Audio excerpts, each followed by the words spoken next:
Boom, chickadee chanker, what's going on everybody? It's the Flying Pig here on Flying Pig United with another little late night news video for you, rundown of all the latest goings on at Manchester United.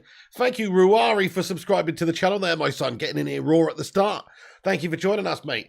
And everybody else who's in here as well, thank you very much for getting in here. We've got that American guy. What's going on there, Zach, bro? How's it going, my son? Ruari, hello, bro. Josh Hernandez, Mark Nurse, Butterpants.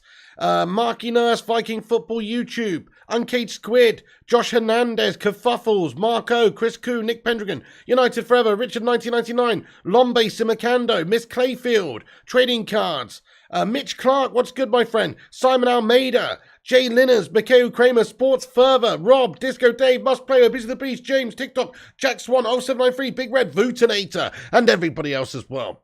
Thank you very much for joining us at the start of this show. Do us a favour, actually, hit that like button on it. Give it a big thumbs up at the start of the show. That helps us out. Can see we've already got 30 likes on the show before it's even got going. Get in there, you bloody legends. Thank you, every one of you, for dropping a like. Also, if you're new to the show, hit the subscribe button and give it a share around on social media. I've pinned the tweet to the top of the live chat. Go and give it a retweet. You know it makes sense. Bell6891's in here as well. And Rash Sinister. And that American guy. And Cockney Red. Amika Jojo. Thank you, everyone, for joining. So far, I missed you. Literally can't read you all out, otherwise I might as well just sit here and read the phone book. But we'll get into a big Q&A at the end of the video as well, so make sure you stick around. We'll get everybody's comments read out right at the end of the show, so get yourself in there raw. We've got plenty to get into in this evening's show, most of it absolutely gas-tastic news in regards to United, but more so laughable sort of manoeuvring and laughable behaviour from Barcelona, really, like acting like the biggest shithouse club in all the land. But let's get into it. I mean, Barcelona, this is from ESPN. Basically, this says that Barcelona has still not registered the following players 3 days before their opening La Liga game, which is Rafinha, Andreas Christensen, Ousmane Dembele, Jules Koundé, Frank Kessie, Robert Lewandowski, Sergio Roberto. I mean, what is this all about? So they've got to get rid of players. Right now, they can't register players. So there's also even reports coming out this evening that there's a possibility that if they can't register these players, they're going to have to let them go. So, I mean, I don't know if this is legit. It sounds like it's almost too good to be true. That's what it sounds like. But apparently Christian and Kessie may leave FC Barcelona as free agents if they're not registered before Saturday. The club is concerned. Could you just imagine that, though?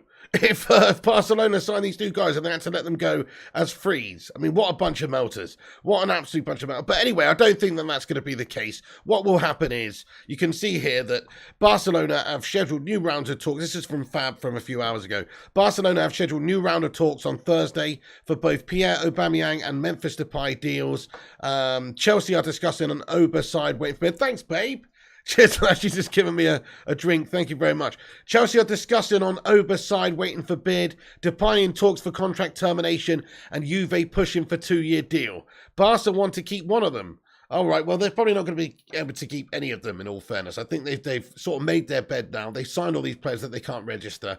Surely they're going to have to offload a lot of their players who are on big money. Yeah, people like Aubameyang, people like Frankie de Jong. So they're trying to obviously move a couple of players on right now. If Chelsea end up getting Aubameyang, I suppose that does increase or decrease the likeliness that they would go for de Jong as well. That just stands to reason, because that is a significant piece of investment that they'd be making there. But we do have a report here that says that Chelsea want to sign both Frankie de Jong and Aubameyang key hours ahead. So that's from Gerard Romero, one of the original people to break the story about de Jong and Manchester United having the initial interest there. So probably unlikely, I think, that they get both of them, but apparently they're interested in signing both Frankie de Jong and Aubameyang now from Barcelona. Sounds to me like it would be very unlikely for them to be able to pull off a double deal like that, especially with a shithouse club like Barcelona. So I don't really believe that's the case. Also, United Report have reported this via Sport, which says that Frankie de Jong is being verbally abused by Barcelona fans upon arrival at their training ground. So the whole narrative that Barcelona have been painting of Frankie de Jong like he's this, I don't know, this bad guy because he wants to stick around on huge money, and that there's legal issues with his contract, and, oh, he's holding up the other players that they've signed now from being registered. Maybe that is actually paying off, because it seems like Frankie de Jong is taking some pelters from some Barcelona people, etc. So some fans of Barcelona. There is reports that De Jong's agent has arrived in Barcelona for a meeting with a club. We've actually got the latest information from Fab this evening, updates from his stream, which basically said that his agents, so Frankie De Jong's agents, are 100% confirmed to be in Barcelona. There is no meeting yet, though, between his agent and Barcelona, essentially. And what the plan is to meet up and then discuss what the next steps can be, decide the next steps. He went on to say that Manchester United and their interest in Frankie de Jong is still there. We're still there. We are still pushing, but there's a sense that it's getting more and more complicated by the day. And he also went on to say that Chelsea owners love a bit of Frankie de Jong action, though, and that they are interested in him, and that Chelsea only will submit an official offer, essentially, when they've got a yes from Frankie de Jong that he's interested in joining them. And if they were to get that, essentially, then they would submit a decent offer, perhaps even slightly better than Manchester United's. So that is a big concern that Chelsea, these pure shithouses, are sniffing around Frankie de Jong now as well. Barcelona, the same situation. If Frankie wants to stay at Barcelona, he has to take an obscene pay cut. That is the same situation. They don't want him to stay on his current deal. They believe the legalities of the last deal was questionable, which is why they're threatening some sort of legal action as well to maybe find out what's going on there. Adversely, Frankie de Jong and his team feel that they've been treated poorly, and they have registered their discontent with the La Liga and FIFA Pro and various other bodies as well. So yeah, looks like it's all kicking off there from a legal standpoint, but also, I mean, really what Barcelona need to do, nothing has really changed there. They've just got to settle up what they owe Frankie, and so that we can sell him. But from their point of view, they're looking to squeeze as much out of the deal as they possibly can. They don't care whether it's a sale to Chelsea or a sale to Man United. They want to go and sell him to the club that's going to offer them the most money. But Fab does report that the decision is ultimately in Frankie de Jong's hands. So it's up to him where he goes, obviously. If he decides to stay at Barcelona, he is a Barcelona player. He is contracted for 4 more years. Like, they're just going to have to eat the shit sandwich of life if Frankie de Jong decides to stay and honour that contract. But they're making the position horrible for him. He probably doesn't want to stay. He must feel absolutely hated by Barcelona right now. And so I think he will want to leave. It's just more of a case of, where does he go? Does he go to Chelsea? Does he go to, United? And at the moment, the decision's totally in his hands. Let's ask the live chat, folks. Where do you think Frankie de Jong's more likely to go to if he leaves Barcelona? Chelsea or Man United? In fact, I'm going to get a little poll on the go to ask throughout the show. Because where does De Jong go? Simple as that. Chelsea, says Marco. Well, let's have a little vote. We'll go Chelsea, Man United, and let's just stay Bar. Let's just put Barca in there as well, just because he may well stay there. See what you guys think. So let's have a vote in the live chat. Get your honest thoughts and opinions in, folks. And also, while you're doing that, drop a like on this video as well. We're only 11 likes away from 100 likes. Smash the old shit out of the like button and share it around. Get yourself in there raw. Hit the thumbs up. Boost us up on the old algorithm. Thank you very much, each and every one of you that does that. United, of course, as Akinola Michael. Thank you for getting in here, Akinola. So, look, we have an agreement in place with Barcelona, have done for a while. The problem is that they still owe him a lot of money, and then they're not prepared to sort of pay that money that they owe him until maybe they can get a bit more money out of either us or Chelsea. Fabrizio's Romano's words there basically said that, as I said, that's his update. And he said that Chelsea will only submit an official offer, really, if they get an okay or a yes from Frankie. So there are reports that Chelsea are sniffing around him, and maybe they'll be keen on making a bid. But right now it looks like they're going to have to get assurances from Frankie de Jong that he's interested in going to join them. So if that comes, if you hear that a Chelsea bid has been lodged, then that's really bad news, guys, because it could essentially mean that he has already insinuated that he'd be interested in joining Chelsea over Manchester United. And why would he join Chelsea over Man United, you ask?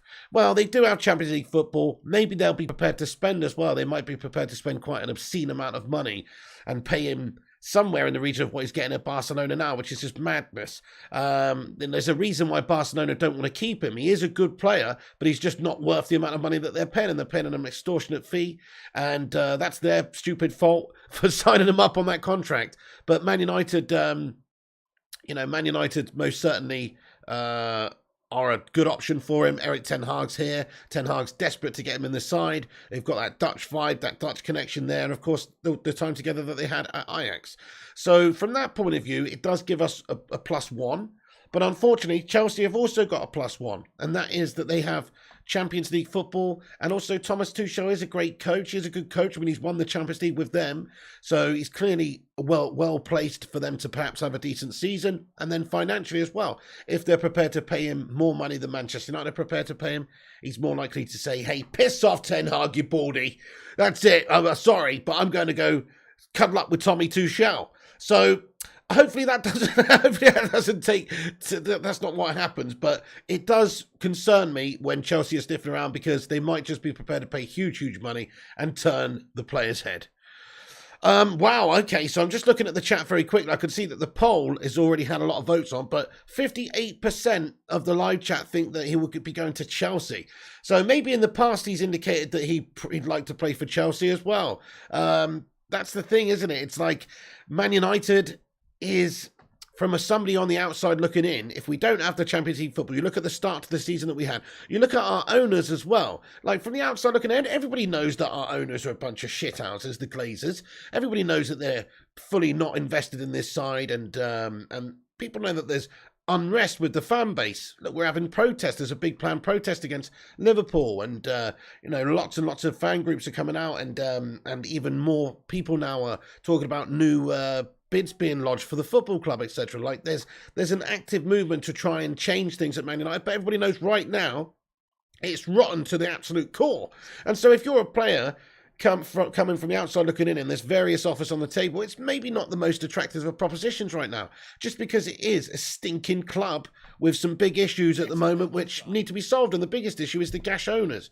And so if you're an ambitious player and you're looking at what's happened in the last season, you're looking at maybe like players like Cristiano Ronaldo who are frustrated now, and you're thinking, God, I don't really want to be a part of that. Like, it's not that, I'm just saying, it's not, even though Man United is the best club in the land in terms of the history, and we know what a fantastic club it is that right now it's just a little bit lacking. It's far behind the other top clubs at the moment in the country. And that's just wrong. But because of that, it means that players like Frankie de Jong might just go, oh, you know what, let's go to Chelsea, who are in this moment a little bit further along, who maybe do have that Champions League football, etc. So it does concern me when those shithouses are sniffing around. And I can see that most of the chat there with the poll thinks that Chelsea's the most likely outcome for him to go to. That would just be the worst thing ever. I mean, talk about an embarrassment, dude. This would be even more embarrassing than that time that we got David Moyes as our manager, guys. Like, this would be super embarrassing if we somehow managed to lose out on Frankie de Jong to Chelsea. I mean, if he ends up staying at Barcelona and that's his true heart, his true want, true love, his desire, then okay, that's one thing. That's embarrassing that we've gone all summer long for this guy. But if at the very end, after we've pursued him all summer long, he just ends up going to another Premier League club, Chelsea, instead, I mean, what an absolute embarrassment that would be. It'd be David Moyes-esque. Sin Games, how's it going, my son? Getting that angry face in there. How you doing? And Kerfuffles, I hope you're good. The Hoop Man, Marco, Sliding, Alex Core, Marco, Susan. Legends, all of you getting in here. Thank you for joining us, guys. Captain Slab will save us as fire up. Red Devils 20 says, low-key, Tuchel ball is boring. He's living off that Champions League. Hey, fair play, Red Devils 20, I respect that. And also, if you think about maybe Ten Hag ball, if De Jong wants to be part of a good progressive attacking football side over the coming years, anyway, not right now because we're shite, but hopefully in the future, then he might also think that Ten Hag might be a good manager to go for. I mean, really, that's the only thing. That's the only reason I think why De Jong would choose Chelsea over Man United right now. I suppose there is that London draw. People talk about, London's more, more happening, more cosmopolitan and whatever. No, it's not. London's an absolute concrete shithole. In all fairness, just like most of the other major cities in this country, to be fair. I mean, there's not that many major cities that I like, so maybe I'm a little bit, I don't like major cities. I don't like big cities. I mean, I've been to Amsterdam. That's small, and it's got canals. That's about as big as a city as I can handle. Anything bigger than that, I'm not into it. London's a shithole, guys. So I don't really understand why people are like, oh yeah, I want to go to London. No, I don't know. I don't really understand that appeal at all. But apparently that's a thing. So there is that. But in regards to where he wants to play, that's down to him. He's going to have to make a decision. Ten Hag's going to be a factor, but so will Champions League football. Nice city, though, says Raja. I mean, is it, though? Yeah. Bath is nice as Nick Knack. Oh, fair enough. I bet Bath is nice. Never been to Bath. Look, there's some nice cities out there, folks. But I'm just not into big built-up areas. That's all. So so all I'm saying is, like, that doesn't affect it. All it is that Chelsea have Champions League football. If we had Champions League football, I don't even think it would be a conversation. I think he would be coming to Manchester United. The girlfriends and wives love it, says Ryan Terre, and that is a very good factor as well. You're right about that. You know, they can get down Oxford Street or Bond Street or one of those other streets, Regent Street or whatever. I don't know where people do their shopping. They can go to Harrods and they can blow the old credit card of their footballing husband. You're absolutely right about that. So that's a fair point. That is going to be a factor when it comes to a lot of these wags and getting in the ear of the player. So you do have to factor in the whole family vibe as well. Eddie A, I hope you're doing good, bud. Oxford Street says Alex. God, I don't know, mate. Anyway, guys, we've got 124 likes on the stream. That's bloody awesome. We're almost at 150. Keep hitting that like button if you're just getting in here, folks. It's free. You might as well, and it helps us compete with those clickbait wankers and corporation channels, who are all shithouses, aren't they? Such as the Glazers. Basically, yeah, help us compete with Glazer TV by dropping a thumbs up on this video. And also, subscribe to the channel if you're new. You only need to be subscribed for 0 seconds to chat, so get involved and have your say. Nice one, Sativa Breeder. Sounds decent. Pig, did you get a FIFA 23 beta code? No, I didn't, the Hoop Man. I don't know about anything about that, to be fair. Hey, Chris Koo, thank you very much for the super chat, man. What's going on, Chris Koo? He says, till we get the Glazers out, I fear things may get worse, Pig. You're right, the club is rotten from the top. Everything we do is tainted by bad ownership. Yeah, absolutely, Chris Koo. Thank you so much, bud. Yeah, I think until they're actually out this club, we won't get back to where we fully need to be anytime soon. That's the reality. We might do better. We might be able to get in the top 3, top 4. But the true ambition that is required in order to take that step from being a 3rd place or 4th place team to being winners is a big investment. It is a big leap. And as good as Ten Hag could be, he needs backing. He needs help by the owners. And so far, you actually look at what we've done in this window. It's laughable, mate. I mean, we've obviously got in Martinez and Ericsson and Malacia and stuff, but we haven't been able to convince Frankie to come yet or convince Barca to sell him to us. We haven't also deaded off Frankie and gone with somebody else. Like, that's an option. We don't have to just get absolutely embarrassed and mugged off by Barcelona all summer long. We could go and sign somebody else. We are going to get Rabiot, but he's not an alternative to De Jong. He's a squad player who's coming in there to improve things, but is Rabiot actually confirmed, says Chris Barker? Not at the moment, mate. So Rabiot update, if you want to... Let's get onto Rabiot for a second. I'm sick and tired of talking about De Jong anyway. But we'll get onto Rabiot for a second. So look, Adrian Rabiot's move to Man United. It's apparently not happening at the moment because, I mean, this is from Di Marzio, okay? Di Marzio's reporting that Adrian Rabiot's move to Man United is currently blocked due to an as-yet unfound deal between the club and player. Apparently, Rabiot is asking for a heck of a lot of money for the player that he is. And really, we've gone over this. I mean, I think he's probably worth about, to United right now as a squad player, because that's what he is, really. He's not going to be coming in to be a stalwart. Maybe this guy thinks he is, but 27 years of age, 29 caps for France. He's looking to get into the World Cup setup for the end of the year. He is expecting to play. But let's ask the chat, how much do you think he's worth in terms of wages per week? I think he's about 130, 140k. I don't think any more than that doesn't add up to pay him more than that because he's probably not going to be playing that regularly. Once Frankie de Jong's come in or somebody else has come in, this guy's going to be demoted to a rotation sort of player, really. So, yeah, nothing, says Ember Glance. 120 max, says David Lloyd. 100 and 120, says Rajat. 20, says Fire Up. 150 max, says Slim Reaper. 20 grand a week, says Anik Course. 70, says Jesse. 120, says Nafis. 150 max, says Bell and James. 130 top, says Chris Barker. Thank you, Mr. Red the Red, for subscribing to the channel there, bro. His mummy's asking for 300k a week, I heard, says IQ Insane. Yeah, could you just imagine that? That conversation behind the scenes with his mum as his agent. It's like, Mr. Murtaugh, you must buy me a house. You must buy me a hair salon. You must buy me a chihuahua. You must deposit 1.5 million in my account to cover my gardening expenses. You must, you know what I mean? Like, could you imagine dealing with somebody's mum? Like, it's going to be a difficult deal, isn't it? Oh, my goodness me. She's just going to keep asking for more. No, this is not enough money. This is not enough money. I don't know. But I could just imagine That is a bit of a nightmare to get the deal done with. The guy has trouble staying away, says the big guy. Hey, fair play. Well, there you go. I mean, I don't think he's exactly the best player we could go for right now. That's what annoys me about it. There's a bit of baggage there.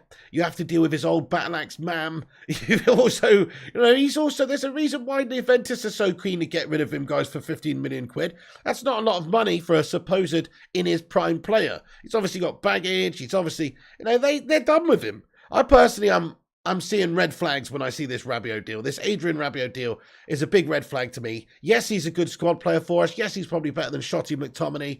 But crikey, we could actually go and get a proper baller for just a bit more money. Spend double the money, get yourself a cheeky Yuri Tielemans. Don't understand it. Right, let's ask the chat then, folks. Adrian Rabiot, yes or no? Let's get a new update, what you guys are saying. So right now we're hearing that Adrian Rabiot and his mum are asking for a little bit too much money from Manchester United. And at the moment, there is no agreement in place on the personal terms. So it's a slow one, this. We were hoping maybe this would be done by now, if indeed he is coming in. But right now, it doesn't seem like that's going to be the case anytime soon. No says lies around me. Hey Berber, what's going on? That says big no from Berber.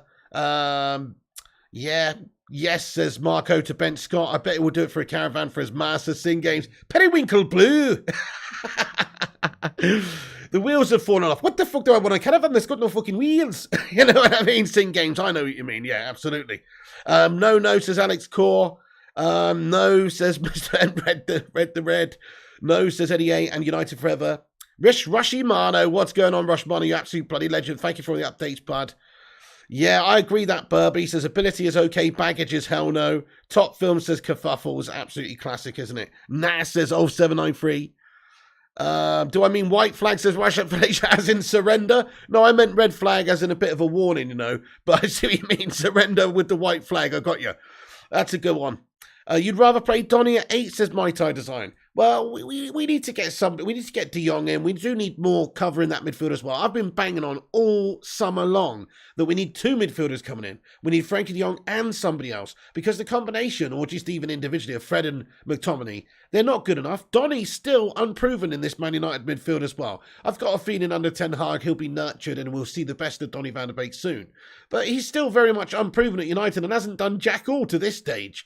So he's not the guy to convince me that he's definitely going to do the business for us this year.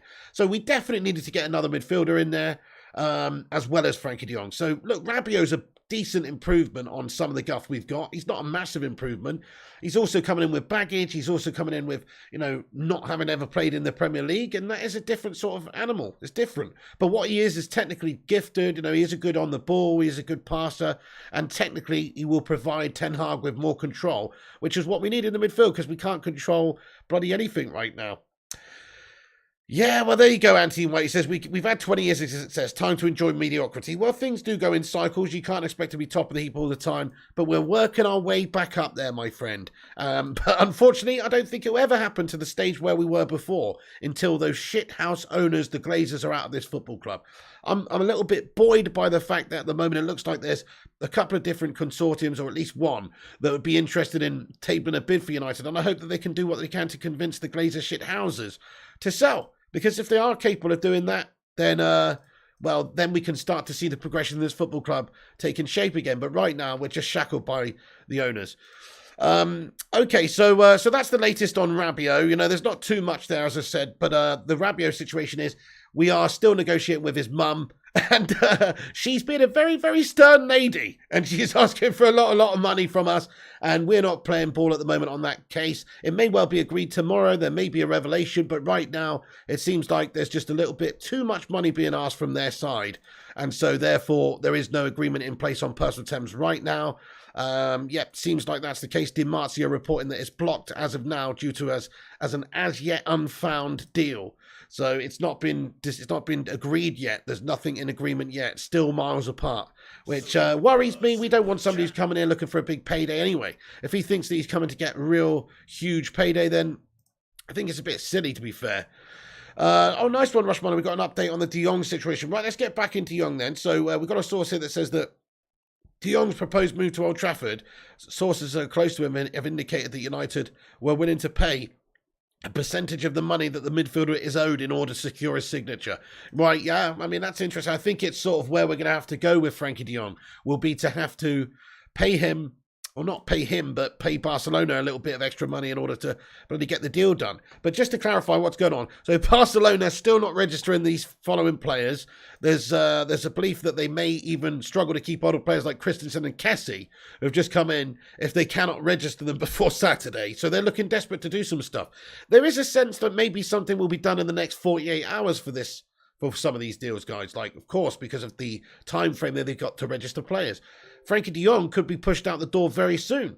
So we've got to hold out hope that he's coming to Manchester United. We have got an agreement in place with them. But Chelsea, the shithouses that they are, and Barca, the absolute disgusting shithouses that they are, can make it difficult for us still.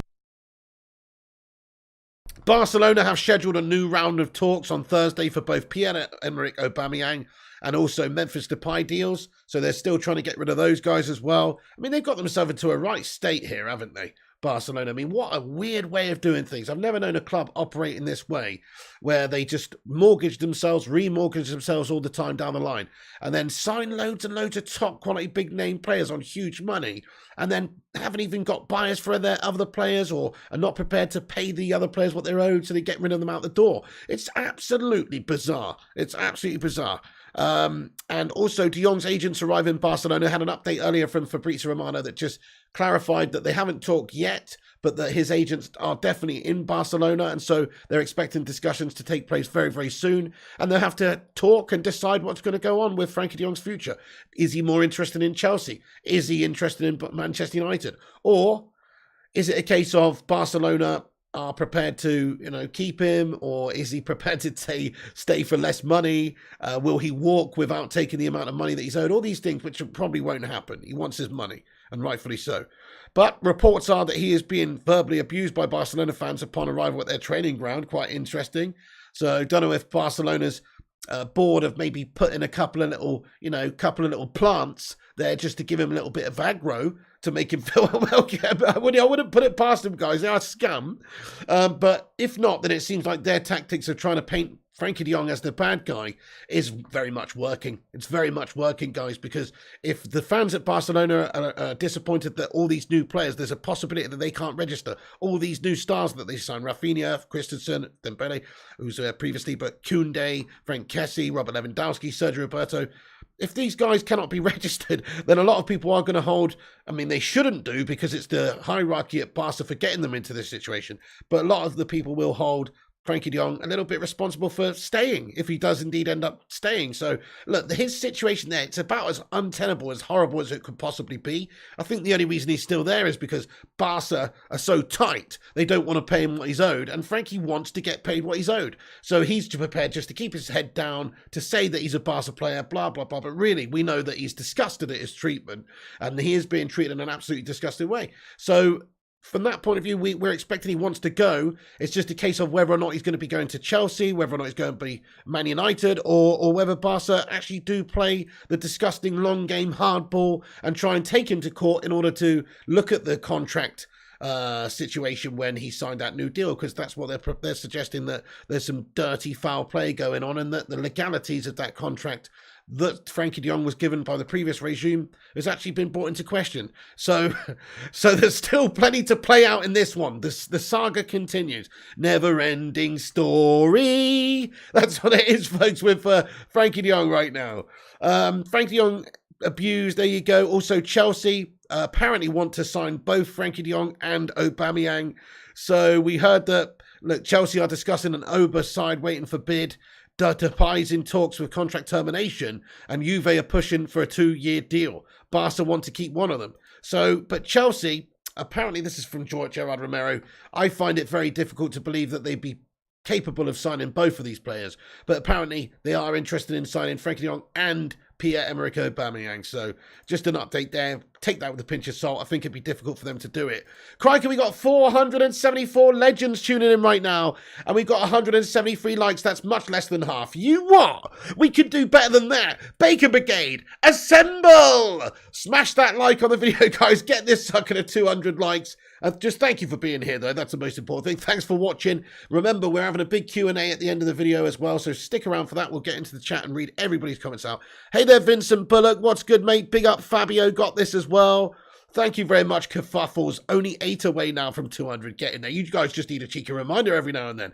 Drop that like on it like it ain't no thing. Right, anyway, so let me get back into the news, folks. So, look, this is it. Andy Mitten reporting what we all know. Frankie de Jong has been central to United's recruitment plans all summer. Oh yeah, that's true. He has been central to our recruitment plans all summer. We haven't been able to recruit him, but he's definitely been a central focal point of our pursuit of a new player this summer. It makes me laugh. But anyway, we are seeing that obviously Ten Hag is still very much interested in Frankie de Jong. We know that we haven't pulled out of this deal just yet. We're still letting it play out. There's still a patience and a hope that Manchester United can get our man.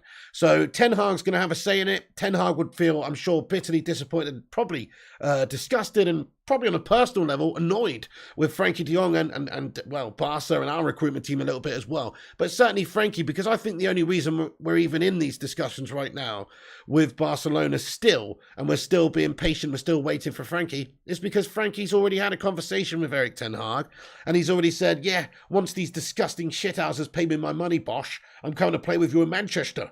You know, I think this is what's happened, but unless that was before Chelsea's interest was apparent. Now Chelsea are in for him. Chelsea will have that Champions League football, and maybe they're prepared to pay him as well. And if they're prepared to pay him more than Man United and they've got Champions League football, he will probably go to Chelsea. So, yeah, bit concerning. Also, look at this, guys. Jason Burt from the Telegraph report that United's other midfield targets, obviously still Frankie de Jong, only after giving up on that, which they've not done yet, despite all the signs, would they move for someone else, such as Milinkovic-Savic. So Milinkovic-Savic is expected mostly to stay at Lazio this season. However, if we cannot get de Jong for whatever reason, like he stays at Barca or he goes to Chelsea and performs the ultimate shithouse move on us, maybe we will be going in for Milinkovic-Savic. Thank you, Carol Fisher, for subscribing to the channel. You're awesome. Thank you very much for hitting that subscribe button. If you guys are new, do what Carol Fisher's done there. Get yourself subscribed. We're on here every day with all the latest United news, giving you the latest rundown.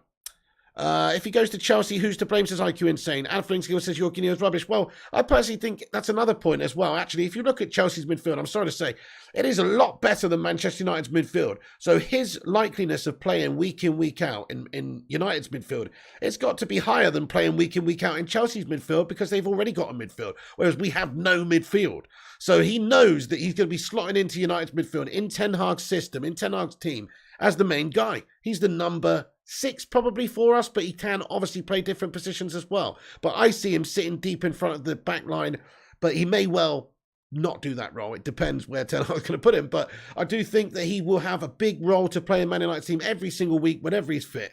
So because of that, that does become an attractive proposition. And let's face it, United is a sleeping giant. If we can get the top 4 spots this season, then we've got Champions League football again next season. That's everything you could want. The only concern is we have lost the first game against Brighton.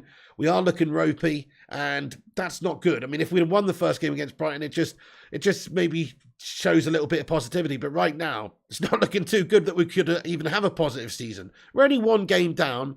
But still, it doesn't look good from the outside looking in. Rene Obdan says de Jong is not going to Chelsea. That would not make any sense. He has an agreement with Ten Hag. Well, that's what I think, Rene. I think the only reason we're still here talking about this deal and Ten Hag and United are still in for de Jong is because he's already given Ten Hag certain assurances that he's going to be playing for him next season, if Barca sell him, of course. That's what I think as well. I agree with you. Otherwise, surely months ago, we would have deaded this deal off and gone elsewhere, or at least looked at getting somebody else just in the off chance we can't get him. So, if he goes to Chelsea, I hope he gets benched, says Alex Flames. Good shout, Jay Linners. We looked awful, put the kids back in midfield. Frankie de Jong has said 4 or 5 times he doesn't want to move to Manchester. How much more do we need before we move on, says Ian Dawn. Well, he has basically said, he's joked in some sort of manner or ways about the weather and stuff. If you're talking about his comments when he said he wants to stay at Barcelona, he doesn't want to go anywhere and that sort of thing in the summer, I mean, in my opinion, that is just him being professional and getting his head down. You know, he's saying one thing to the media and another thing behind closed doors, of course. So that's what I mean. Come on. How could you want to stay at Barca now if you're Frankie de Jong? It's only for money reasons right now anyway. But why would you want to stay there? He's being treated like absolute shite. He really is. I mean, they've offered it to him to play for less money. They're suggesting that his contract is unlawful. And they're perhaps threatening legal action to suggest that maybe they could do him out of money. They're refusing to pay him 17 million in deferred wages that they owe him. They're playing him in essentially a backup centre-back role when he's a midfielder.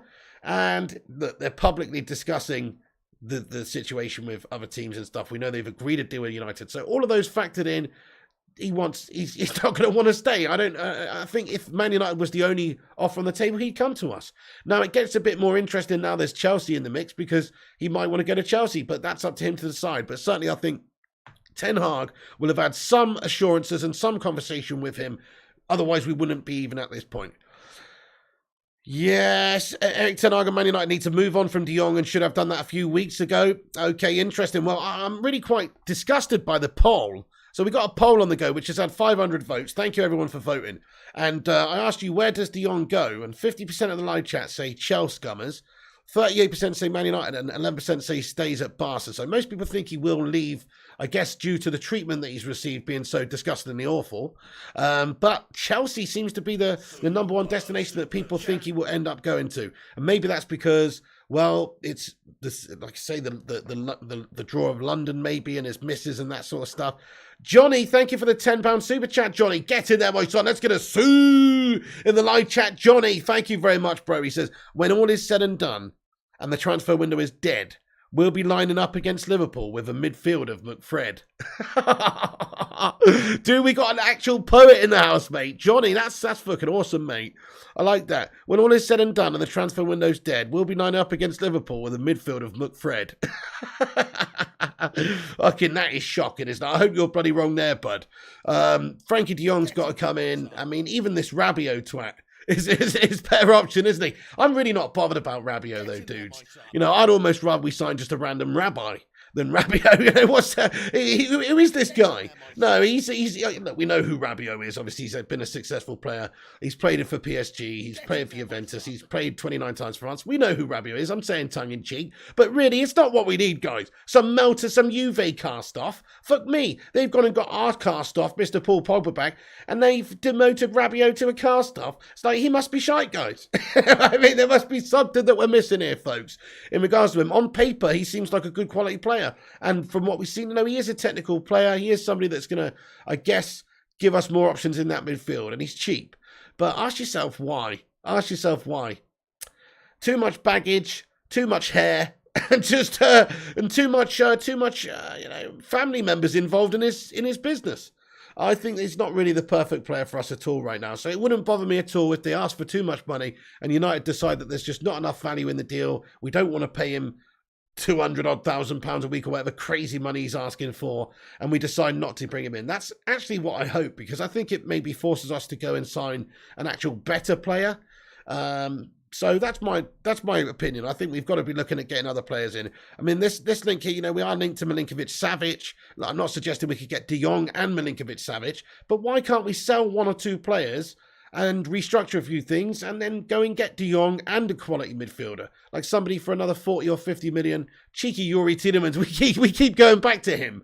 But why not? Middle 20s, Premier League experience, quality player, available because there's an understanding he'll be leaving at the end of his current contract. Leicester will have to cash in. There's other clubs sniffing around him, but United certainly capable of beating the likes of Arsenal to sign Yuri Tielemans if we really want to go and get it. Let me ask the live chat then, folks. I'm going to give you a budget of 40 million quid. Right, I'm going to give you a budget of 40 million quid. Who can we sign as an alternative to Rabiot if this deal doesn't go ahead? Because it does seem like this man is asking maybe a bit too much money, or his mum is.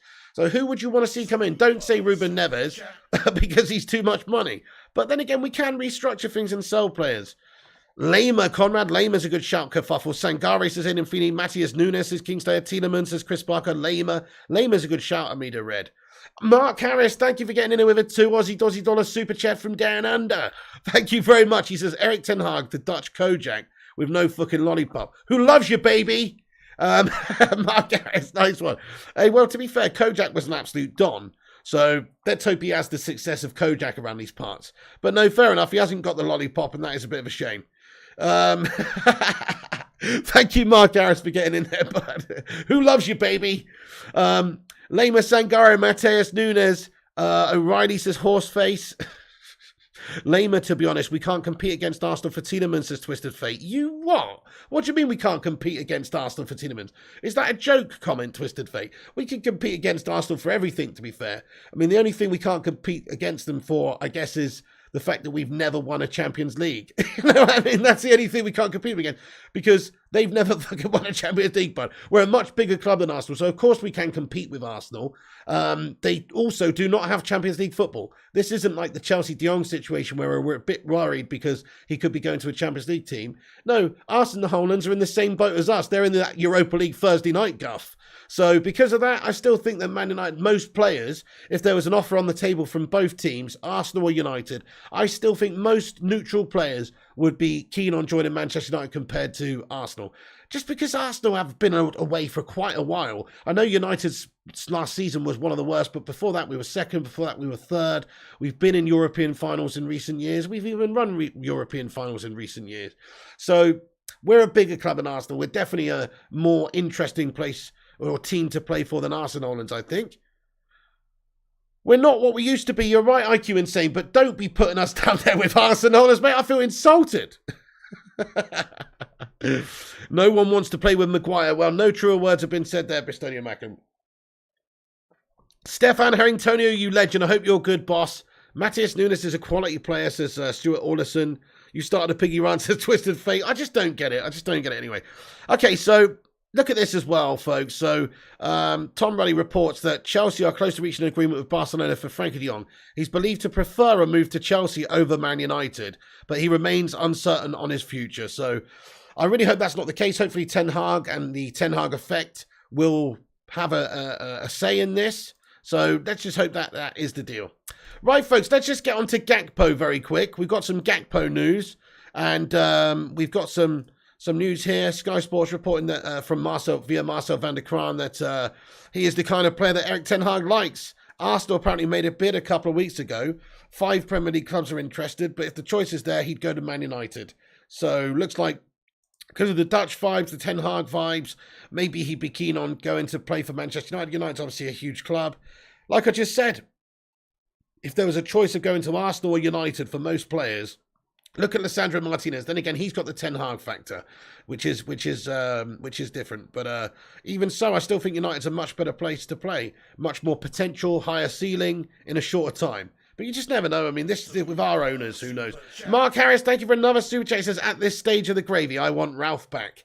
Mate, fair enough, Mark Harris. Fair play to you, but big respect to you there, Mark Harris. I mean, Ralph Rangnick, as a consultant, I'd have him back, most definitely. I mean, I actually didn't really like his coaching, in all fairness, because he still made a lot of the same errors. He didn't have to play McTominay and Fred and Slabo and all these guys. He didn't have to do that. He did say we needed 10 new players, which is true, but he did actually still make a lot of the same old gash errors. I didn't understand why he didn't strip the captaincy from Maguire straight away, for instance. Stuff like that. So I hear you, but I don't really want him as a coach, but as a consultant, he was very real. He was open, he was honest, he said it how it was, and Man United just didn't want him because of that, I think, because he was too real, and he said literally like things like, we need to sign 10 players. Glazers don't want to spend money, so they weren't into that. They were into that sort of mentality. He was honest and refreshing, and I love that aspect of him. I love the way he spoke to the media. I love the way he said how it is that we need so many new players. And he even, who remembers that time when he went on a little bit of a rant? He's like, well, we could have signed somebody in January. I needed a forward in January. We talked about, Julian Alvarez and a couple of other players. Can't remember what we said now. But he even said things like that. And he's like, but we didn't get one. So, he's even said that they tried. Basically, he was very open and honest. He knows what a shit-run club this is, sadly. One day he'll probably do a little bit of an expose on it and talk about his time at Manchester United and just how awful the ownership of Manchester United really, really, truly is. Okay, so Barcelona is still looking to register players, folks. Let's just get on to Gakpo, sorry. We've talked about it in the middle of Gakpo, weren't we? So Arsenal, yep, Gakpo bid supposedly incoming. Man United expected to table an offer soon. There are reports suggesting 35 million is the amount of money that it'd take to get Gakpo in. To me, that seems reasonable, especially when you're talking about Anthony being worth double that. This guy, if you look at his stats from last season and his age and everything, looks like a very great option for us. Let's face it, he is a left winger though. Marcus Rashford has been Trashford, Gashford, Mashford, Smashford for the last 18 months. And he doesn't look to be getting any better anytime soon. Hopefully he can have a revitalisation under Ten Hag this season, but I'm not holding my breath, guys. I've been trying to stick up for Rashford over the last few months, saying that, last season everybody was bad. He was one of the worst players, but with a new season, with a new coach, with a new mentality, maybe he can get back to his best. But he started the season just as poorly, so really hope that he gets a big kick up the arse. But certainly this Gakpo guy coming in would provide us with quality, it'd provide us with cover, and also, let's face it, it'd probably be starting at the moment ahead of the likes of Gashford, Rashford, because he is Trashford at the moment. Whereas this guy looks very exciting. Can he do it in the Premier League? That's a big question, but I think so. I mean, if you actually look at Gakpo's stats, Eddie A says Gakpo seriously, but if you actually look at Gakpo's stats from last season, he contributed 25 goals in 27 appearances in the Eredivisie for them, for PSV, which you've got to say is pretty impressive stats. So half assists, half goals, somewhere in that sort of region, but very impressive stats. Certainly you look at what Rashford did last season, and it was absolutely awful. So, Gakpo bid incoming from Manchester United. Hopefully that's going to be a good one. Let's just get into the live chat for a minute, see what you guys are thinking about Gakpo. Hey, 11 likes off of 250 likes, guys. Keep smashing the like button if you haven't done so. It makes sense. Drop that thumbs up. We're aiming for 300 likes tonight on tonight's stream, guys. We've got 487 legends watching. Also, we're very close to 62,000 subscribers now, folks. So before we started this show, we were about 11 away from 61,900. And I can see now we have done it, baby. Get in there, my son. 61,900. We're on 61,900, guys. So we're only 100 away now from 62,000. That's absolutely amazing. Thank you, everyone, for being a subscriber. And also, if you're new to the channel, help us get there by hitting that subscribe button. Oh, yeah. Nice one. Gashford, says Alex Core. GG's. Thank you, Kerfuffles. So let's just ask the live chat then. Who would you play at left wing at the moment? Who would you play at left wing at the moment? Let's just pretend that we get Gakpo. Let's just pretend we get Gakpo. Actually, no, don't do that. Who would you play at left wing at the moment, regardless of Gakpo coming in? I mean, is it Rashford or is it Elanga or is it just anybody else? To me, it's Garnacho. I'd actually chuck in Garnacho for the bounce. He's a young lad. He's playing without fear. He looks good. Yeah, Garnacho, says Mikhail. Gakpo says Lambretta, Garnacho says Ashwin, Garnacho says Stevie. Because let's be fair, the next game against Brentford, and even arguably against Liverpool, but certainly against Brentford, we are not really going to be having these players come in.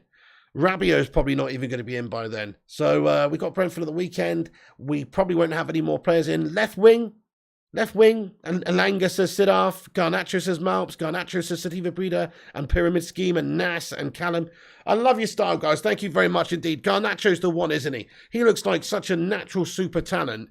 He does have that sort of vibe about him as somebody, we don't want to put too much pressure on him or expectation, but you look at him as a natural player, and he does just have some sort of like Lionel Messi-esque vibe about him. He really does. He really does.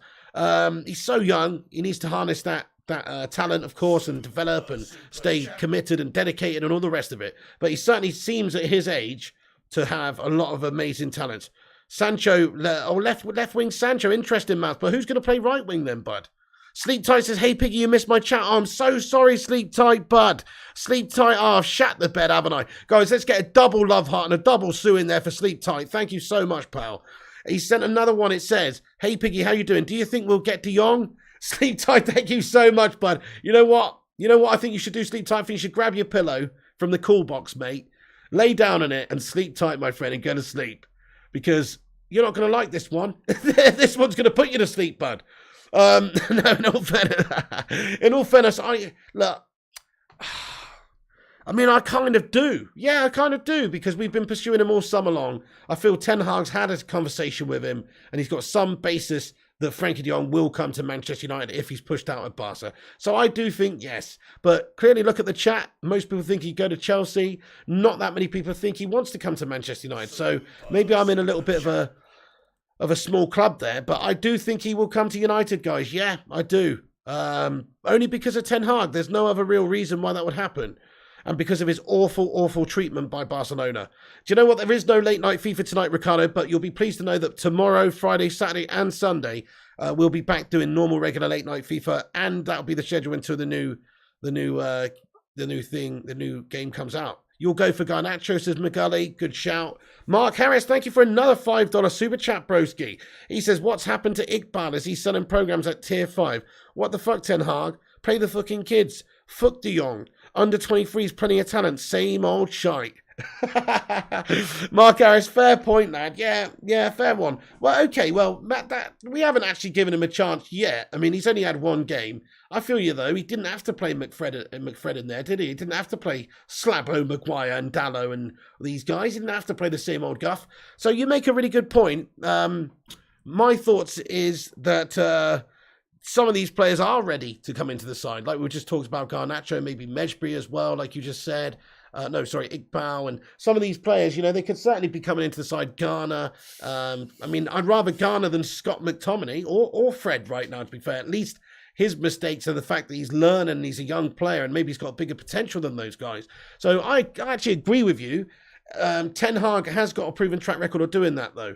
Will he have the time and the patience from the fan base, though, to be able to do that? Because there's a good chance that United will maybe have to go backwards, finish in 8th or 7th or something like that if we're going to play a lot of the kids. Because you never win anything with kids, as Alan Hansen once said. But to be fair, we did win stuff with kids. But you know what I mean? Like, you've got to have a good balance in the side. We don't want all kids.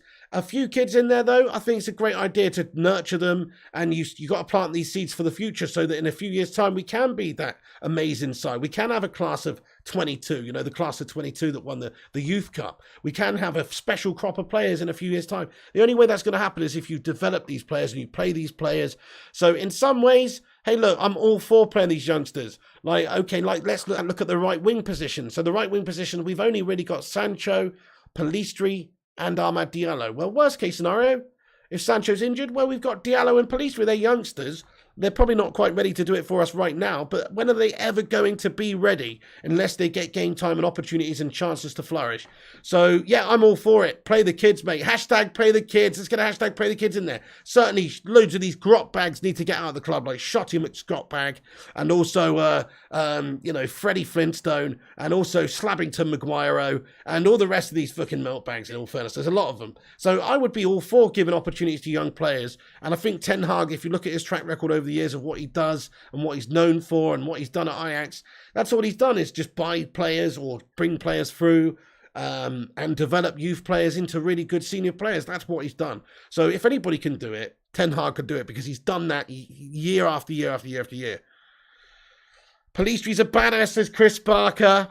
Garnacho better than Fart should. And Flop Nacho, says Illy United. Yeah, good shout, Illy United. I'm with you, bud. Absolutely. Got to be better than some of these floppers at the club, really. Snot Bag, says Slim Reaper.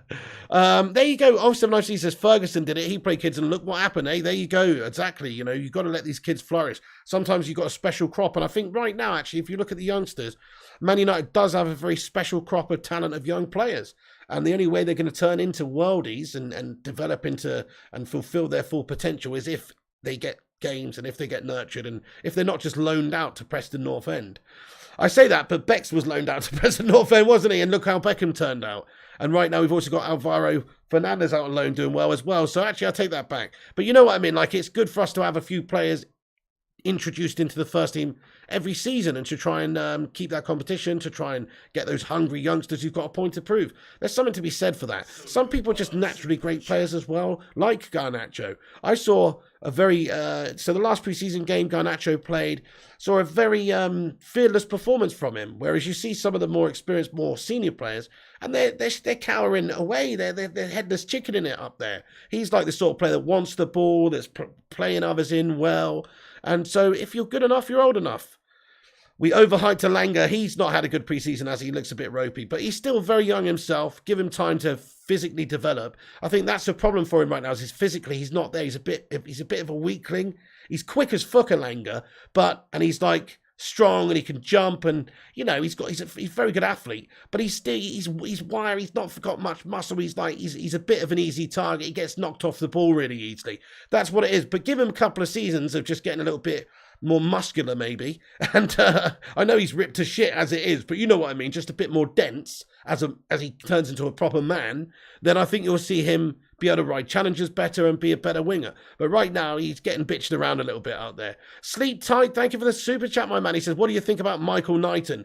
Oh, I love it, mate. I love him, bro. I love him in that black car that he drives around called Kit. Oh,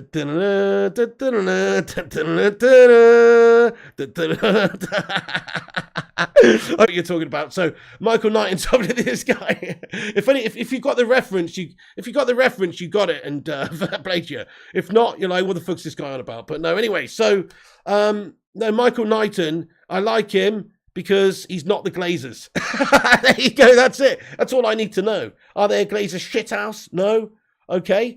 That puts you at notch 1. You know what I mean? Like, hopefully he can get Sir Jim Ratcliffe on board. We can, yeah, Knighton Rider, exactly there, Knighton Rider. Oh, Vincent says, I was watching a YouTube channel earlier and said it's absolute bollocks. He's not in for the club, says Vincent Bullock. Who's that we're talking about now? Frankie would not like to come to Manchester. That news was already come out last week. Smubs and Manchester would not send their 2 CEOs to Barcelona and make a deal. Yeah, we'd have been moving on by now, Rene. I think you're right. Got to be careful, Michael Knighton's just kerfuffles. I'll check my Instagram messages. Oh, my bad, Sean B. Yeah, I've got to do that, pal. Yet, no, we are playing FIFA. We'll be back tomorrow night, Andy Young, and Friday, and Saturday, and Sunday. That's basically going to be the schedule now until end of the game. You love it, Stefan. Right. So guys, let me just give a quick rundown of what we discussed. If there's anything else that comes up through the show, we'll let you know. So, reports that Rabiot's demanding 10 million euros per season on a 3-year deal. Fuck off. No way he's getting anywhere near that sort of money. That's absolutely madness. Apparently, Olympique Marseille have contacted Eric Bailly several weeks ago, and the players also appealing to AS Monaco. United, a firm want a dry transfer, not a loan. So they're trying to loan him. They're trying to loan Eric Bailly at the moment. What other little bits and bobs have I got for you? Hey, Man United Hodge, thank you very much for the super chat. Getting in here raw from down under, bro. What's going on, you bloody legend? Thank you so much for not wrecking off and for getting in the live chat today, bro. He says, against Brentford, I want to see this 11. De Gea, Lindelof at right back. Varane, Martinez, Malacia, Garner, Van der Beek, Ericsson, Martial, CR7, Sancho, drop the melters. Lindelof at right back. I was with you until Lindelof at right back, bud. You know what I mean? I was with you until Lindelof at right back. Lindelof's not a right back. I mean, he has played at right back before. In fact, I remember the last game he played at right back for us. Was it Ralph Rangnick played him at right back against... Shit, who was it now? Atletico or somebody? I can't remember now, guys. It was a while ago. Whoever it was. Some European game. And he absolutely shat the bed. He was okay defensively, but I don't know. I can't really remember what happened now. I seem to remember him not having a good time of it, though. But maybe that was just down to the rest of the team. But anyway, fair play to you, though. Interesting lineup, Man United Hodge. I agree with the rest of it. Ericsson, Van der Beek, Garner. I'd much rather see those guys in there than any of McFred. Martial, CR7, Sancho, drop the melters. Yeah, fair enough. Rashford deserves to be out. It's a good point. He's not good enough right now. Bruno Fernandes, not doing the business. Let's just take a second to have a like spike. Hit the thumbs up button, guys. We're only 15 likes away from the target, which is 300 likes. Please do take a second to hit that like button. That's all we ask around here. And drop a little subscribe on the video if it's your first time here too. Get yourself involved. And also, just going to take a second to say thank you to every single one of the legends over on Twitter that retweets the stream and helps us spread the word over there. It's pinned at the top of the live chat. If you're not following us on Twitter, please do. And please give us a retweet with that link there. Shout out to Liam Ward, Paul Tapo, Sports Fervor, Fortin Brass. How am I not following you, bro? Oh, you've only just joined up Twitter. Nice. I'm just following you back, bro. Audio Mark, Boom FC, Transfers MUFC, Ryan Ahmed, DC84, and Vincent Bullock. Thank you guys for subscribing. Retweeting the tweet there on Twitter. If you're not following me, guys, give us a follow up on Twitter or Instagram and places like that. Anybody who retweets it, I would most definitely give you a follow back to say thank you. Okay. Right then, guys. So what's this that's just come through? Oh, interesting. We've got some more quotes from Marcel van der Kraan in regards to Gakpo. These are his quotes on Gakpo. It says, Gakpo's a tall player with speed. He was voted Dutch Player of the Year by his fellow professional players. Everyone in Eindhoven will be sad to lose him. He combines speed with a good left foot and skills. So there you go, guys. Dutch Player of the Year we'd be buying. Doesn't sound bad, does it? I mean, if you look at his stats and the sort of player that he is, I think he's got to be a good option for us right now. I mean, Rashford's absolutely Gashford, so anybody coming in to improve that position is good. We've got many positions we need to improve. Right, okay, just a couple more little bits I've got, folks. So, as I said, Barcelona signings Christensen and Kessie could leave the club on a free if they can't register them. Apparently, I mean, I don't think that will happen. I think they'll do everything they can to get rid of other players in order to try and get these guys registered. But at the moment, it's looking pretty farcical for them. As it stands, Man United are not completely walking away from the Frankie de Jong deal. United, this is reported as well online as well from MUFC Scoop that United players are becoming increasingly annoyed by Ronaldo's antics. A number would prefer it if he just left rather than the current impasse between the player and the club go on. I mean, I think as the days go by, it's looking more and more likely that Ronaldo stays at the football club, though. So, yeah, it is a bit annoying that we have this uncertainty, but it looks like nobody wants Ronaldo, unless there is going to be an offer that comes in very soon. He's posted this a couple of hours ago on his Instagram, Twitter and stuff as well, at 7:38 tonight, which said, hard work always pays off. So hopefully that's not in reference to him staying fit for pre-season and getting a move. But I think, you know, he's just, I don't know. But Cristiano Ronaldo, he's professional in the sense that he'll try his hardest while he's on the pitch here for United. There may well be a club, another club that is interested in bringing him in between now and the end of the season, or the transfer window, I should say. And so it still might happen. But I personally think Cristiano Ronaldo will probably end up staying. Let's have a little vote in the chat. Does Ronaldo stay or does he go, guys? This summer window. Does Cristiano Ronaldo stay or does Cristiano Ronaldo go? Marcus will always have my respect for helping with the kids' meals, but sometimes it's time to move on. Good shout, Stefan. Yeah, seems like a good soul. Seems like a nice guy. Definitely, he's a philanthropist. He's helping people out. You know, I respect that massively. But as a United player, you've got to hold up that end of the bargain as well. And sadly, he's just not been up to it. I mean, I am actually one of the people that's defended Marcus Rashford for a long time because I feel like he could have turned the corner and come good again. And I still think that he can. But the longer he goes on in this sort of vein, the less and less convinced that I am that he will ever come back and get to his best. Stay, no other choices. Manow, stay, says Hootman. Go, says Paul Tierney. Stay, hopefully, says Dance Mania. Twisted Fate thinks he'll stay, and Greg L as well. Nobody wants him, says Duncan. No club wants him, says IQ Insane, so he stays. Yep, I think you're probably onto something there, folks, as well. So Cristiano Ronaldo looking likely to stay, but he is still. There is still an uncertainty, and some reports say that there's players in the dressing room that are not really too happy about the situation where they don't know whether or not he's staying or going. I don't see how it really affects everything too much, because, well, we need him, don't we? Like, if I was a player in United dressing room, I'd be more keen on keeping Cristiano Ronaldo than getting him gone, because what a machine this guy is. Bet you Slabby Maguire doesn't want him, though. Greg L, thank you for the highlighted member comment there, Greg L. I really, really appreciate that, Greg. It's been a member for 20 months. Guys, let's get a hashtag 20 months in the live chat there for Greg L. Thank you, Greg, one of the long-time Dons. He says FIFA tonight. There is no FIFA tonight, Greg L, no. We'll be back on tomorrow night, though, Thursday, Friday, Saturday, Sunday. That's what we're doing this week. So we'll be back on tomorrow night about 11 p.m. doing the FIFA, no doubt. You report that earlier about the feeling in the dressing room, says Kerfuffles. Rushmano says we're only 2 likes away from 300. Who's going to be that 300th liker? Nice one, Rushy. Good stuff. Right, what else have I got for you? Also, Man United apparently negotiated with Timo Werner before his move to Leipzig. Ten Hag could imagine working with him. Some reports come out suggesting that. Don't know if that's the case. I wouldn't think we probably did, but we probably could have done a lot worse than Timo Werner as a backup option. Sergei Milinkovic-Savic is edging closer to staying at Lazio with every passing day. No offers are on the horizon. There is an expectation that maybe Man United would go in for him if we cannot get De Jong for whatever reason. Also, Leeds United have been reported now that they're close to reaching an agreement with Watford for Ismail Assar, who was linked to Man United, of course, and we discussed that earlier on. Also, Juan Mata is still being linked to Leeds, but at the moment there doesn't seem to be an agreement. He would be a great signing for them also. AS Roma seem to have slipped away on Bailly, but they've put Lindelof as one of their potential centre-back options, apparently. So Jose Mourinho loving a bit of Victor Dwindeloff action.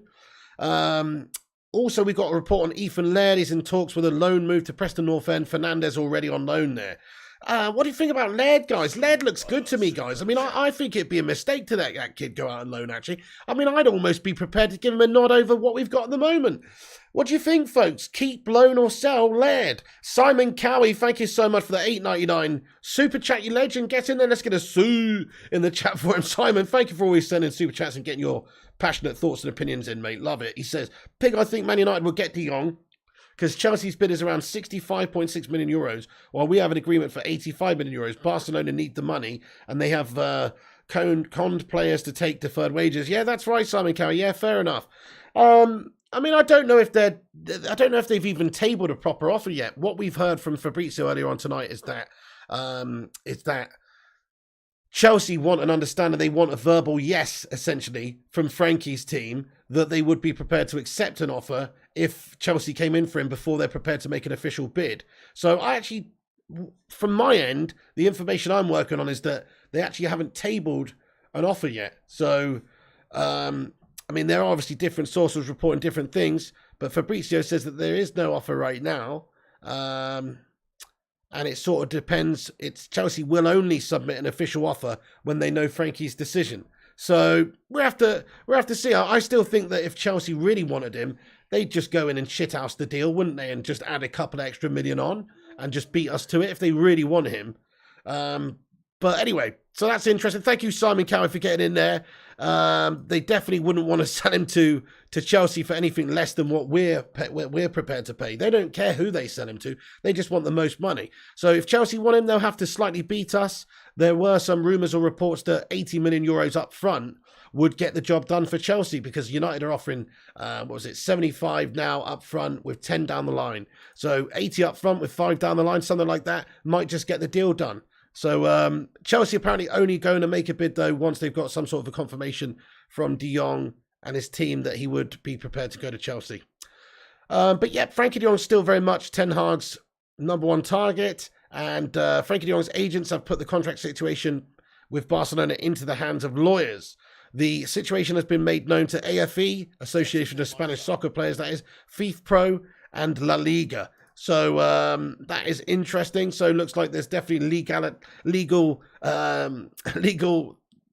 pursuits, I suppose, going on from both sides. Barca are looking into the legalities of the previous contract that was signed for Frankie de Jong, and Frankie de Jong is looking into the treatment, of course, of him by Barcelona and lodging complaints with governing bodies, etc. So definitely there's some bad blood going on there. Also, we got another report from Jay Burt from the Telegraph that United are among a number of clubs who have considered making a bid this summer for Douglas Luiz, set to sign a new deal with Villa. Lots of players linked with Man United right now, in all fairness. Every player you've got to just take with a pinch of salt. Also, Man United's recruitment is being driven by Ten Hag. This is via Andy Mitten. The players who've arrived so far are because he wanted them. Before he got the job he presented a very detailed dossier to the club, which was said to be outstanding and blew Murtaugh and Fletcher away. What's interesting about his recruitment so far is it's all his recruitment. It's not like the club has necessarily plucked a player out of obscurity and said, hey, here's this kid, or here's this guy, we reckon we should get him. No, these are all Ten Hag signings right now. I mean, obviously we know Eriksen is a big Premier League player, but he obviously knows Eriksen. And then you've got Malacia, who's a proper Ten Hag signing. Martinez is a proper Ten Hag signing. We're going for De Jong, he's a Ten Hag signing. Potentially could be going for Gakpo, that's a Ten Hag signing.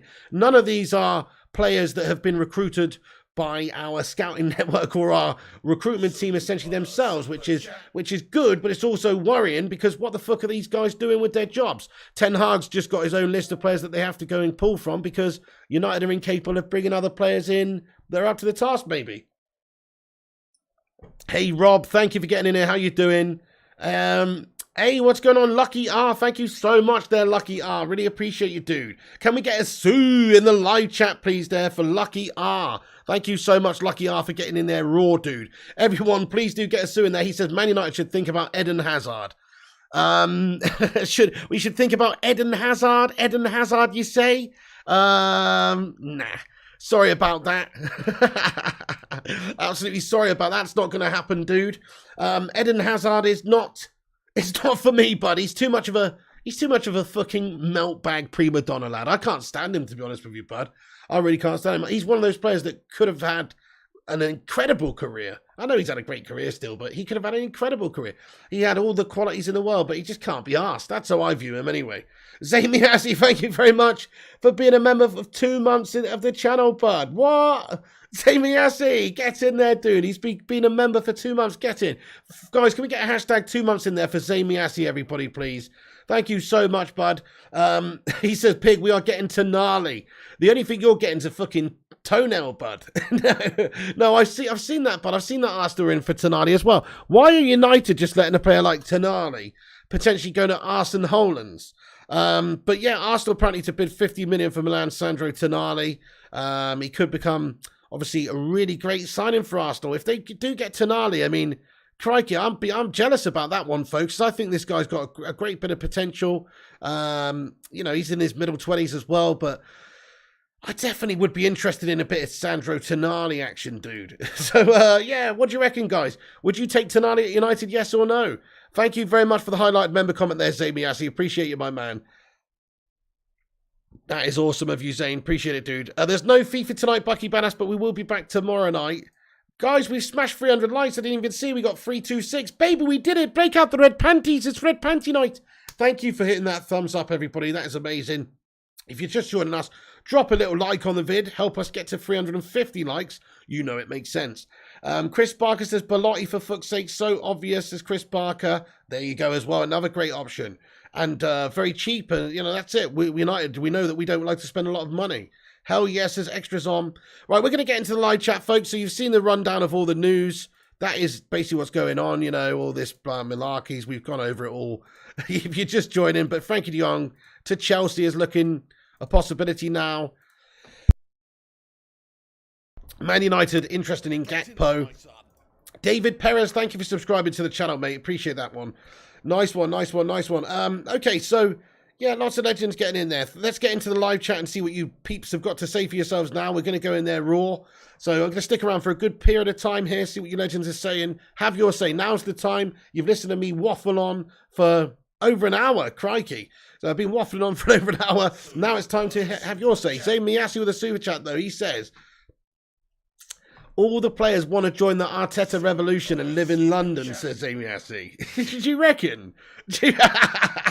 The Arteta revolution. What is that, bud? What's the Arteta revolution? Is that when he does a spin in 360 degrees? Once they've conceded a goal. What's the Arteta revolution, bud? I don't know. Hey, fair enough, though, Zamiasi. Thank you very much. London's a gash hole, mate. No, fair enough to you, Zamiasi. I love it, man. Thank you so much for getting in it. They all want to join the Arteta revolution. Crikey. Jarvis Cocker, thank you very much for getting in here, bud. He says, don't forget to inform everybody about the empty Old Trafford movement against Liverpool. We can get our club back if we work together. If the Rebels can beat the Empire, we can beat the Glazers. The force is strong in this one. Hey, Jarvis Cocker, thank you so much. Yes, guys, let's get a hashtag empty Old Trafford. Guys, I couldn't agree more. Boycott that Liverpool game, 100%. All of you. Boycott the Liverpool game, and that's it. Make a stand with your feet. It will send a good message. It will honestly send a strong message. And in all fairness, it's only one game. I mean, it's only one game. Plus, you don't even necessarily have to do it for the whole game. In all fairness, I need to look into this. What is the plan? What is the plan with this empty Old Trafford movement? So the 1958, is it orchestrated by them? But just in regards to, you know, what's actually the plan? Is it to boycott the whole game, or is it part of the game? Or let me know, guys. Let me know. I'm interested. But yeah, absolutely, let's get a chat cheeky hashtag empty Old Trafford. I think it's a great statement to make, just to say we do not approve of what you're doing, and to get the media on it as well, to show the stadium empty while Man United are playing there at home. You know, it would be very picturesque. It would be poetic to see an empty stadium like that at the moment. So I hope it happens. Zamiasi, Jesus, boycott Flying Pig Watch Along. Well, you don't need to do that, because I'm not a Glazer shithouse. You know, don't boycott the Flying Pig Watch Along. That's where you should be coming instead of watching the game. You know what I'm saying? Zamiasi, thank you for the 449 super chat. He says, Vieira player we signed is the next Bernardo Silva.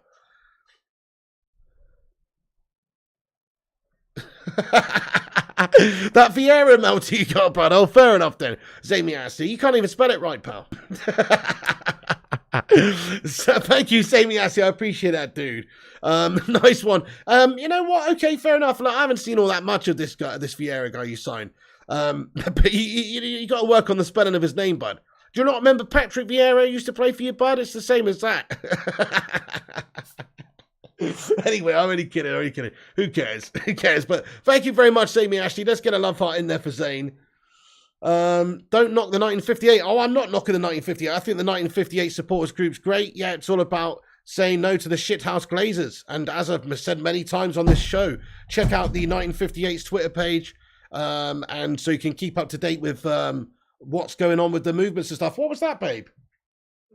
You just dropped down the floor. I was just going to open that. Is it all fizzed up now? But now it's going to be all fizzy, yeah? Boycott Frey Bentos Price as the hoop man. Close it. All right, anyway. Mrs. P says, hello, everybody, by the way. Hello, everybody. Yeah. Oh, I see kerfuffles. Yeah. We're behind what we say, says Ryan Wheeler. Where's Frankie D gone? Don't know where he's going at the moment yet, to be fair with you, Wheeler, bud. I reckon probably Man United, but who knows? You love the truth, says Lucky Singh. What's up, Mrs. P? I was in the chat. Oh, you were in the chat, were you? Oh. It's on their Twitter, says Mark Nurse. Brilliant. Okay, let me go get a link for the 1958's Twitter, guys, because it's got a couple of underscores in it. I keep telling people to go check out the 1958. But it's got a couple of underscores in it. I think it's the __ 1958. So let me just put it in the live chat, folks. Go and check this out because these guys obviously they're gonna help orchestrate protests and things like this, and it's probably a good supporters group. It's probably a good group to follow if you're interested in making a stand and protesting. So I'll just put it in the live chat there, folks. Go and check it out. Kieran says, hi, Mrs. P. Gay says, don't forget to leave the stadium as soon as the whistle blows. Versus Liverpool, empty stadium. The 1958 is an idea they need to cleanse the fan bases. Mark Nurse. I mean, I don't know about that. If you read what their sort of initiative is that it says that we represent all genuine United fans across the world, for those match-going Reds who devote their lives, for those fan bases across the world who love our club, for friends and family lost who are no longer with us, but memories of them, the love of the club and live inside us, etc. It doesn't say anything about cleansing the fan base, mate. Do you know what I mean? It just doesn't say anything about that. But okay, fair enough. Flying Pig United fan, thank you so much for being a member of this channel for 7 months. What's going on, mate? And for being called that as well. Thank you very much. Guys, everyone, let's get a love heart and a 7 months in there for Flying Pig fan. Thank you for the highlighted comment, bud. He says, hey, Piggy, hope you're all good. And Mrs. P, hashtag Glazers out. Hashtag we want our club back. Hashtag Sue. Absolutely, mate. Where's that drink gone, darling? Is it going to explode now? That would be brilliant. The whistle blows and the fans leave. I'll be clapping at the TV, says Malps. Yeah, that would be fantastic, wouldn't it? A big mass walkout literally on the kickoff. I mean, if they could arrange that and people actually do it, it'd be brilliant. What is the most annoying thing about all these protests so far at Old Trafford and these boycotts and walkouts, though? Is that not that many people do it, right? And I get it. A lot of people have paid good hard money to watch the game, and they want to watch the game and be entertained. But you got to make a stand, man. So I think all those people that don't do that, this time you should. Because I think if the full stadium's empty or there's no home fans in the stadium, man, what a message that sends. But it needs to be like everybody.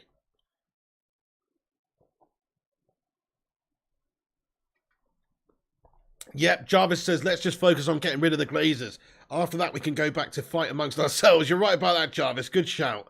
Absolutely right. Vincent says, I don't think everyone will walk out, not against the enemy, Liverpool. The biggest game of the season. Do you remember what happened before when we boycotted Liverpool? The next time we played, we lost. Yeah, but that's just because Liverpool are just better than us right now, Vincent Bullock, lad. I mean, you can't deny that. What a great fixture to do it on. That's the whole point of it. It's the biggest fixture. Do you remember the last one where they surrounded the stadium and the game was completely abandoned? Do you remember that, folks?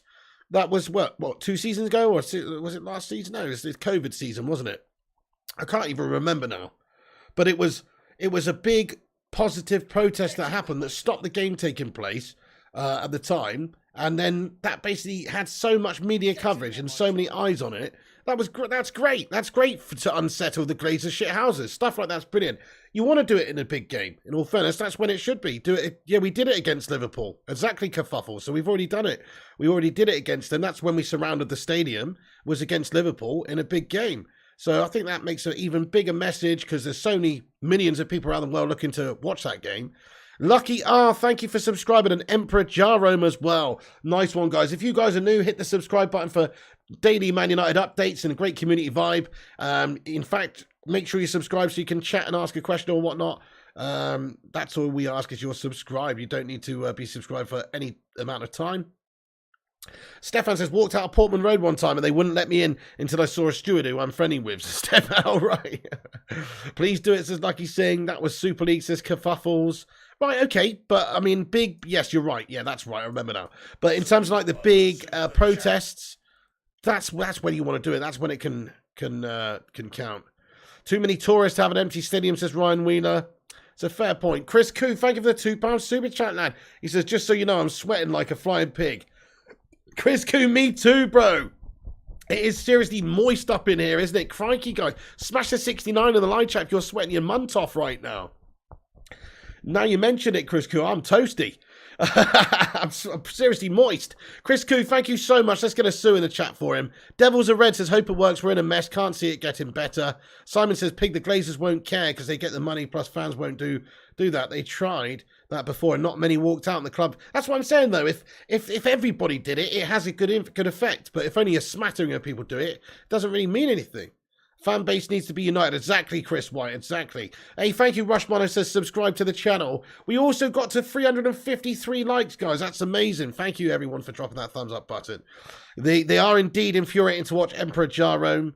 Andy's just come back from the future. It's 2056. The Glazers still on the club. United in League One. And Old Trafford's now a water park. And our star player is Jemba Jemba's great-grandson. Oh, Andy.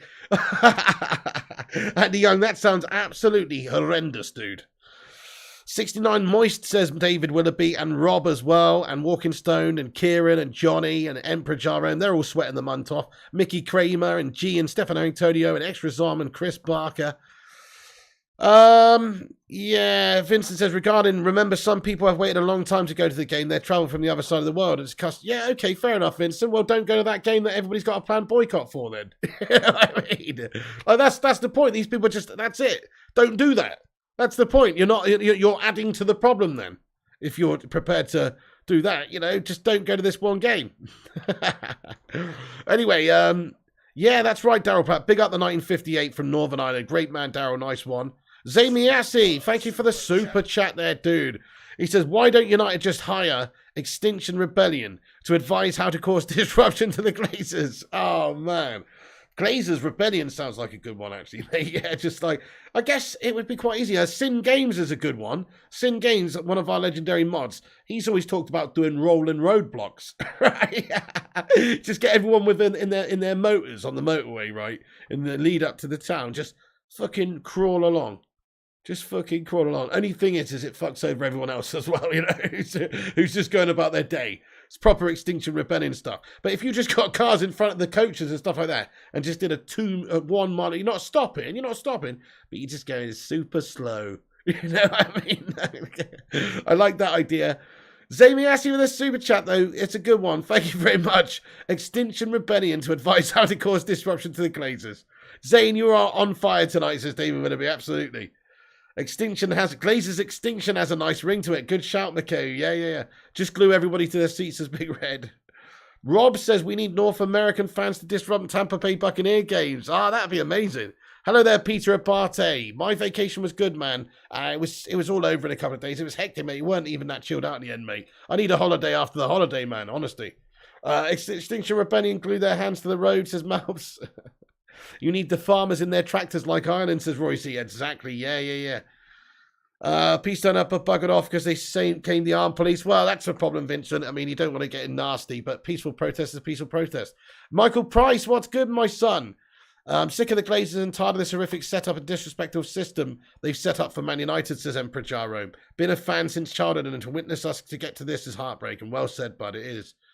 Ryan Wheeler, the best boycott would be staff boycott. That would be amazing, but then they just sack him off and get new scabs in, wouldn't they? This is so important to our club. Fuck everyone else's day pig, says Chris Koo. Good shout. Exactly. De Jong, nothing special. Real deal is Gavi or Pedri. They are much better than him, says Peter Krizanovic. Well, I guess there's a reason why they're just signing up to that Gavi to a new deal and stuff like this, and they're trying to push De Jong out the door. But I do think it's just because he's on huge money. Joseph Ogbodu, welcome in, mate. No, De Jong's sick of it, says Jamie.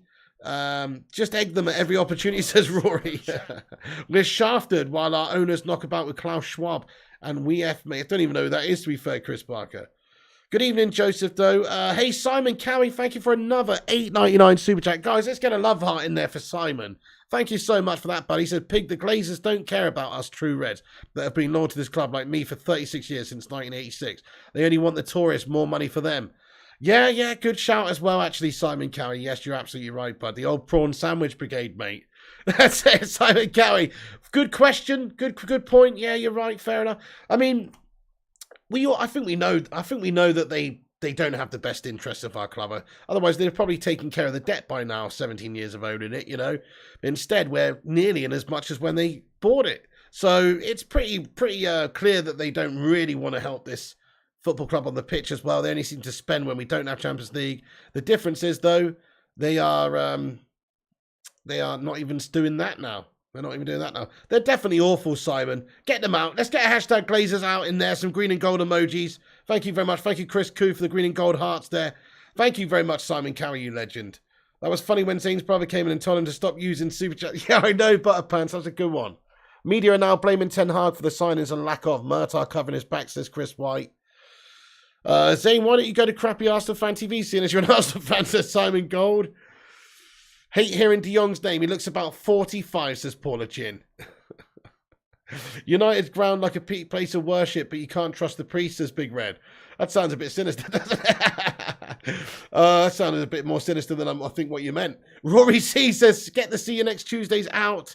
David Lloyd says, hashtag Glazers out. How do you get them out, says Batman Knife Fan? Well, I think you've got to hit them where it hurts them, bud, in their pocket. If they're making financially less profit every single season, that's going to stop them from wanting to keep the club, especially if an offer comes in and you think, oh, well, people going to the games is not going to contribute that much.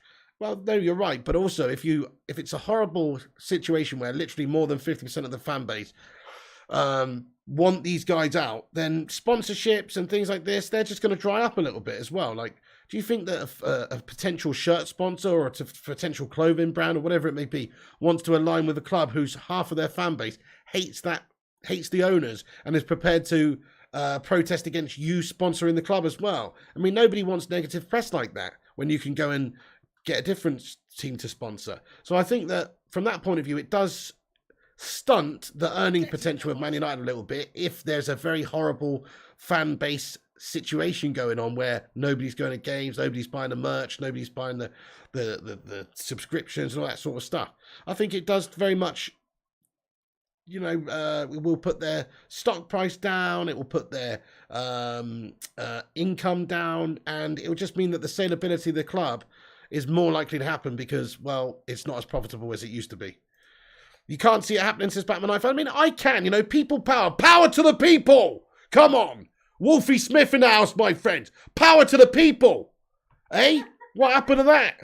Whatever happened to that? Do you know what I'm saying? People power. We can speak. If every one of us unites, fucking hell, we can get those Glazers to sell up this football club.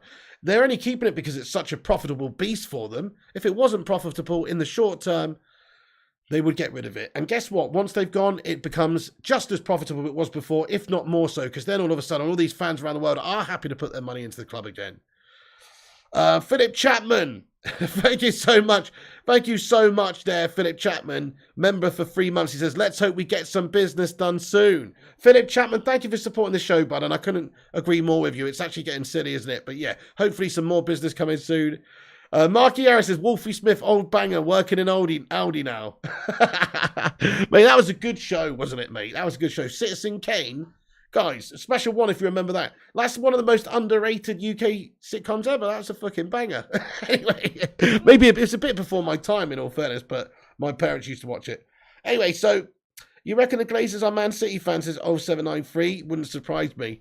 Yeah, that's right, low fat, mo fat. Power to the people. And Walking Stone remembers it. Nice. Johnny M knows it. Jamie McDonald says, Richard Arnold was a compulsive liar. Where's the money in the top signings? Good shout, let's see. Citizen Smith says Marky Harris. Yep, Simon Warner remembers it. Nice. Power to the people. Get the fuck out. Let's get a hashtag power to the people. Hashtag Glazers out in the live chat. Honestly, people power's real, my friends.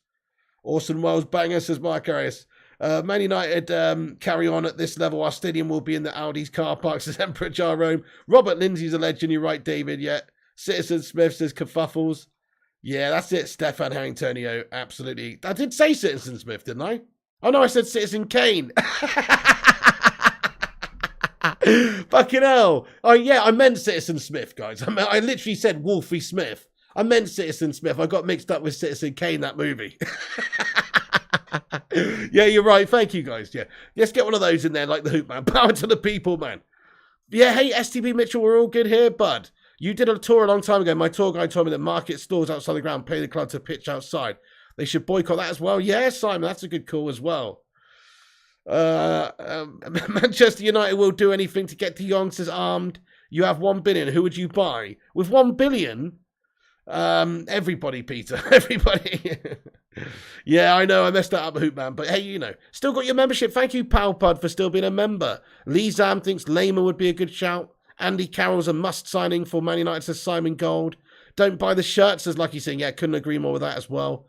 Biscoff spread, all lovely. Citizen Smith was in the 70s, your old codger. I know, Madhouse. Yeah, it was. My parents used to watch that, man. They used to watch loads of like old school 70s sitcoms. Like there's one called Just Good Friends as well. You remember that? Who remembers that? No, we're going off a tangent. Anyway, just loads of fucking random ones, man.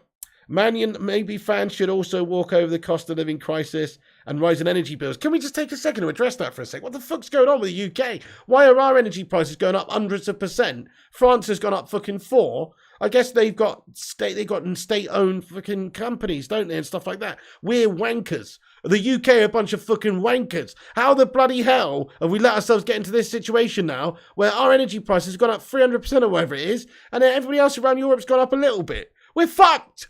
We're absolutely fucked, guys. What's going on?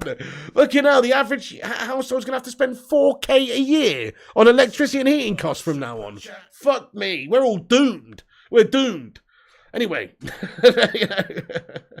Mark Harris, thank you so much for the $2 Aussie super chat, bud. He says, if Ten Hag plays McFred next game, he should resign. Fair one, Mark. If he plays McFred next game, I am not happy with the guy at all, mate. Trust me. Like, that's it. We're going to have to say how it is. He's got to learn from his mistakes. It's all right making them, but don't make them again.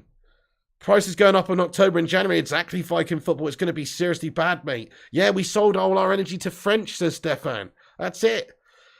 In Dublin, your bills went down, says Rory. I don't want to hear that, bud. It's the same in Germany, says Mark Nurse. But it's gone up so much. I was looking at the stats. Like some places, like most places, like Spain's gone up like 30% or something. The UK's gone up like 215%. It's mental. It's absolutely mental. You're a big Fred fan, says Simon Gold. Sergeant Bilko. Yes, I do, Madhouse. Sergeant Bilko is a classic as well. I do remember Sergeant Bilko, absolutely. I remember the TV show, but I also remember the film with Steve Martin as well. Classic. Reverse the electric, says Big Red.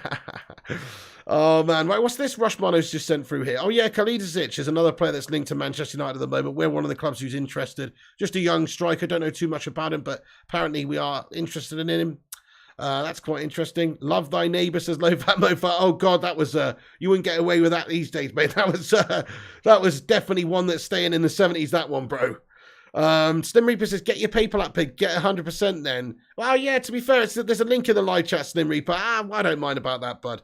Whatever way people like to... I think it's super chats are awesome, to be fair, because it actually comes up on the screen, so I don't miss people's comments. Like, people would PayPal, and then it just wouldn't pop up, and then they'd be like, check your PayPal, and I'd miss loads of stuff. So, I actually don't mind. I just appreciate anybody sending anything. Yeah, you're damn right, Simon. Citizen Khan. Oh, the Citizen Khan one. Oh, yeah, it's okay.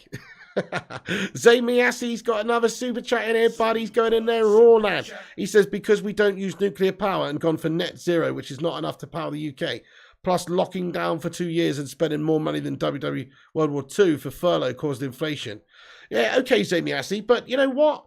Why are we at this stage now? Let me just say this. You know what really pisses me off about the UK and a lot of the countries? There's countries out there, name one, I don't know, Denmark, Sweden, Finland, one of those ones, can't remember which one now, who are 100% self-sufficient. They actually export energy. So they produce all their own energy from renewables and they export the rest, right? Why the fuck are we not at that stage? We're an island surrounded by windy shores. Why the fuck have we not got just like turbines everywhere? Why have we not got wave machines? Why have we not got, we have got actually a lot of natural resources in the UK. We could produce a lot of our own energy. Why the fuck don't we do that? Oh, it's an eyesore. A windmill in the distance in the sea. It's an eyesore. Fuck off, is it an eyesore? It looks fine. It's a fucking windmill. Get over it, you twat. You know what I mean? It's saving the fucking environment, saving the planet potentially, and producing our energy for ourselves. We're a windy nation of wind. We should have fucking windmills, turbines all around the fucking island, my son. It pisses me off, mate. Anyway. Oh, dear. Okay, fair enough. No, yeah, you do need to still use some non-renewables because renewable energy is not reliable enough, says Malps. But however, you need to try and put the infrastructure in there first. I mean, certain renewable energy would be reliable for a place like the UK, like tidal energy, wind energy, and certain wind, that's going to stop sometimes. Solar energy is a bit gash for the UK, but it's daylight activated. It will still work. Okay, I'm just simply saying, like, there's other ways we could go about it these days, and we don't. We still import a lot of our energy. It's just I don't get it. I just don't get it. I don't know why we haven't invested more heavily in the infrastructure of producing our own energy over the years. It's a fucking windmill. How is that an eyesore? What the fuck gases is that? I don't get it either, Ricardo. It's people say it's a it's a fucking windmill. You twat, says Ryan. I know. I don't get it though. I don't understand why people have such a big problem with how they look. They look fine to me. Thank you, James Grace's Pig for PM and United Board. It take time to transition. It's a good point. H2O engines have been suppressed for 40 years, says Palmer. You know what, as well, is that I think it's like we're just talking about the technology we've got now. If they stopped greasing the palms of all these oil barons, etc., and we just started greasing the palms of scientists in order to produce, I don't know, new ways to store hydrogen in a fuel cell or something, like then we've got lots of energy, or nuclear fission, or whatever these things that they can do. I don't really know, but they've got to just like look at other ways of producing energy without destroying the planet, mate. It's gash. Oil money is good money, says Mark Nurse. Nah, it's shit money, mate. Don't mind seeing the windmills off the East Anglian coast, says Stefan. I mean, oil money, they get really good money in the oil industry, but what I mean by that is a lot of it is dirty. You think like people like Roman Abramovich, or certainly the oil tycoons at the top, how much blood is on their hands is what I would like to know. I bet you there's a lot. And they're drilling for oil in certain places, and there's a big oil spill, and then, all these bloody seals are covered in oil, and there's loads of wildlife killed, and there's fucking, the environmental damage is felt for centuries and stuff like that. But that's great. Simon Cowie with another super chat, mate. Thank you so much, buddy. Says, Pig, the Glazers have the disabled fans trapped because they need to buy the membership to be allowed a seat in the disabled end. If we drop it, we lose that right. Simon Cowie, what a fucking absolute disgrace. Simon Cowie, the Glazers and the way that our football club is just run, it's just an absolute disgrace. You can't get away from it, but I did not know that, though. Disabled fans trapped because they need to buy the membership to be allowed a seat in the disabled end. If we drop it, we lose that right. Wow. Super chat. Yeah, nuclear fusion, I bet they already know how to do it, but it would be so revolutionary. Energy would cost almost nothing. No energy company wants that. No, you damn right they don't, Butterpants. And if you think all these oil companies who currently have the monopoly on where everybody's getting their gas from and their oil from and their fuel from, if you think that these oil companies who are deep-rooted in government, upstairs, greasing palms, all the rest of it, literally producing billions and billions of pounds in tax money for all these different nations around the world. If you think they're just going to go easily, then you're very much mistaken, my friend. So I agree with you. They're fighting on. It's the same reason why things like cannabis is still illegal in the UK. It's because of all the shitty pharmaceutical companies that are still making fat cash from feeding people drugs and killing them instead of them growing a good plant in the garden that they could use. I'm just saying, like, it's the same fucking mentality. They could produce this energy from other means, but no, this oil industry is too fucking deep-rooted in government that you can't get out of it at the moment, guys, because they control everything. Bunch of fucking stains. Anyway, Diffster 1989, thank you so much for the 79p super chat there. Diffster, you legend, I appreciate you, man. Come on, let's get a couple of Sues in there for these legends. We're going on there raw tonight. This isn't even a United News stream anymore. Fucking hell. Tidal Lagoon should be considered to certain amounts. Oh, Afraid Bentos pie, best pie ever. Oh, they're nice, Simon God, I like them. That's not viable as millions of people across the world will still buy shirts, merch and subscriptions as they don't understand the issues. Okay, Andy, but you got to start, what's the old saying? Charity starts at home. Well, Glazers out, and being a shithouse towards the Glazers also starts at home. You can't just do it. You can't just not do it because nobody else is doing it. You've got to be the change. You've got to be the change, my friend. Big Red says 1972 blackouts. We use candles in the bin strikes. Welcome to the new 70s. Wow, man. Yeah, that's it, Peter. Exactly. Nature always wins. Free the ganja, says Mikhail. Great Britain in the mud, says Inor. Back to the footy anyway, says Mouse. I'm going all Greenpeace. It's just my opinions, guys. I just do think that the oil industry and the pharmaceutical industry have too much of a say in what goes on in this country, mate. That's all. Diffster, thank you very much for another super chat, Diffster lad. He says, we need to sell Maguire and get LaCroix from Wolfsburg. We can't play a high line with Maguire. Yeah, that LaCroix's a bit of a meaty one, isn't he? Pacey lad. Yeah, fair play, Diffster. We wouldn't have that issue with Slabo Maguire fridging it up there, would we? I like your style, Diffster1989. Thank you so much for the suggestion. Bit of LaCroix, guys. Smash a 1 in the live chat if you agree. I actually bought him on my Man United career mode that I started this season just gone. Had LaCroix in there, replacing Slabo Maguire. Did just that. Thank you, Pedro Sanchez. You love the new segments on how to solve world problems. This channel's the best. Pig for president. Thank you, Jarvis. Who are the Glazers? The craze in disguise, says Simon Warner. Oh, I know, bud. Had all that Thatcher's reign, yeah. Vincent says, okay, Pig, what about my comment? What about your comment, Vincent? Oh, disabled people who have been season ticket holders apply for wide games. A lot of them get back and don't get chances to go to buy games. Those who do get picks are usually regulars. Oh, okay, Vincent. Interesting. That sounds a bit unfair then, doesn't it? That sounds unfair. Right, guys, I think I'm going to wrap this video up, folks, before we get too political. But I want to say thank you to each and every one of you for joining in. It's actually after midnight. What are you crazy people doing in here still? 382 legends still in here. Guys, do us a mad favor. Smash that like on this video before you go. Drop a like on it. We're only 24 likes away from 400. Can we hit it? I wonder if we can hit it. If not, then it's still been an awesome stream. We've still smashed over 376 likes. But smash that like if you haven't before you go. Make sure you hit the subscribe button as well. If you're new to the channel, to get subscribed and to get notification, just click the bell. Thank you, Rush Mano, says top show pick. Thank you so much, Rush, you legend. Thank you, Mark Nurse, Ryan Wheeler, Kerfuffles, Marky Harris, Diffster as well. Yeah, that's it, exactly. Good prospect, Diffster. Gary Finnegan, thank you very much for joining us. I think he'll go to United, but who knows really at this stage. Thank you, Kerfuffles and Diffster and Ryan Wheeler, Jimity, Gary Finnegan, Chris Barker, Gary Aitken, Chris Koo, Big Red, Kingslayer, Marky Nurse, Malps, Alex Walker, Simon Warner, Kingslayer again, and Mark Harris says Jong news. Nice one, Emperor Jerome. And Stefan Antonio says, great stream, Pig. We are the same page. Top man. Thank you very much, Stefan. We are on the same page, man. Absolutely. I appreciate you a lot, dude. Simon Warner, thank you very much, Simon. And Slim Reaper and JC and Sukranash El Pasha, Batman Night Fan, Andy Young, Johnny M, Viking Football YouTube, Duncan Belifo, and everybody else as well. Just thank you so much for tuning in. Ali Evren, Nassanir as well, Mark Nurse, Mark Harris, Enor, Sukranash El Pasha, Kerfuffles, Primot. Get in there, Primot, you legend. And the Hoop Man, Butterpants, Jarvis Cocker, thank you, buddy. He says, great stream, always a new levels of awesomeness. Thank you very much, Jarvis, bud. Thank you, Josh Hernandez in Kingslayer. Guys, before you go, twat that like, hit the subscribe, smash the bell icon, follow us on social media at Flying Pig United on Instagram, Facebook, Twitter, and TikTok. Look at that, 46% of the chat think he'll go to Chelsea, 41% think Man United. Pretty close then.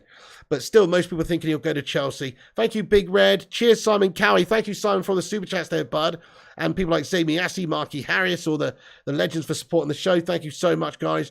Thank you to Savu Lon, one of the channel member Legends, and Vincent Bullock, and Donkor Kanodu, and Abel Ashanafi, Enor, the Hoopman, JC, Vincent Bullock, Lucky Team, Mark Nurse. Guys, that's it for me. Thank you all so much for tuning in and watching.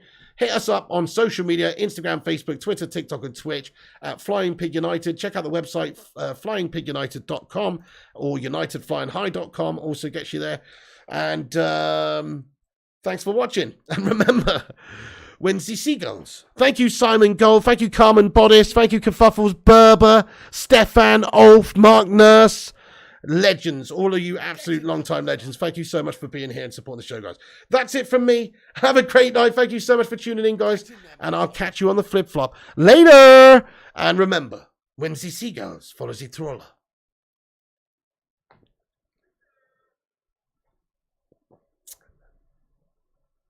As this is because they think sardines will be thrown into the sea.